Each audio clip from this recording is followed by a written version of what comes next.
Ay de las Alas sumagot na sa intriga. Ang kanyang pahayag, alamin.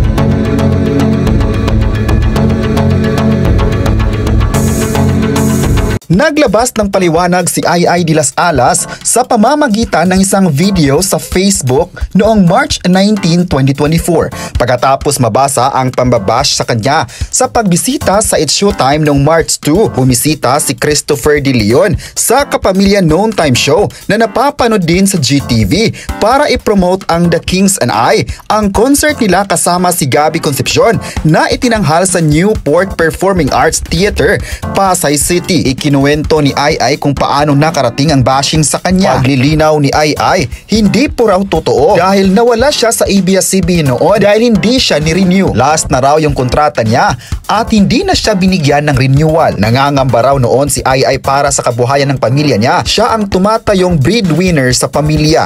Buti na lang daw at naibinta ang bahay niya sa Ayala, Alabang. Samantala, masaya naman si Ay sa balitang nakarating sa kanyang lilipat na ang It's Showtime sa nakabakanting time slot ng defunct tape Noon Time Show na tahanang pinakamasaya. Malaya na raw siyang makapag-guest sa It's Showtime. Dahil dito, marami sa mga fans ang nagsabing walang kasalanan si Ay de las Alas sa mga intrigang ito. Alam naman ng lahat na ginawa lang ni Ay de las Alas ang kanyang desisyon para makakuha ng bagong trabaho at ito ay lumipat sa GMA7. Hindi siya binigyan ng renewal kaya siya lumipat ng ibang network. At sa kanyang pagbabalik sa It's Showtime ay isang oportunidad at masaya siya na naging part siya ng Kapamilya Noon Time Show muli.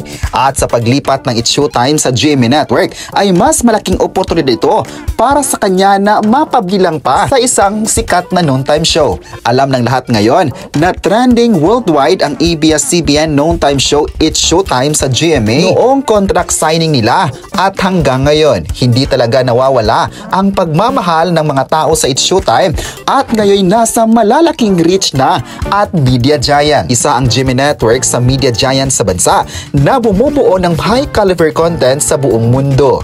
Hindi lang dito sa Pilipinas napapanood ang mga teleserye ng GMA Network kundi maging sa international distribution. Sa ngayon ay collab na ang ABS-CBN at GMA Network para sa matagumpay na mga teleserye at noon time shows para sa kapamilya at kapuso viewers. Kayo, ano ang masabi nyo na may pahayag si Ay de las Alas sa mga bashers? I-comment na kung sang-ayon ba kayo kay Ay de las Alas na lumipat noon sa GMA Network at nagbalik sa It's Showtime para sa kanyang guestings. At huwag kalimutang i-subscribe ang ating YouTube channel.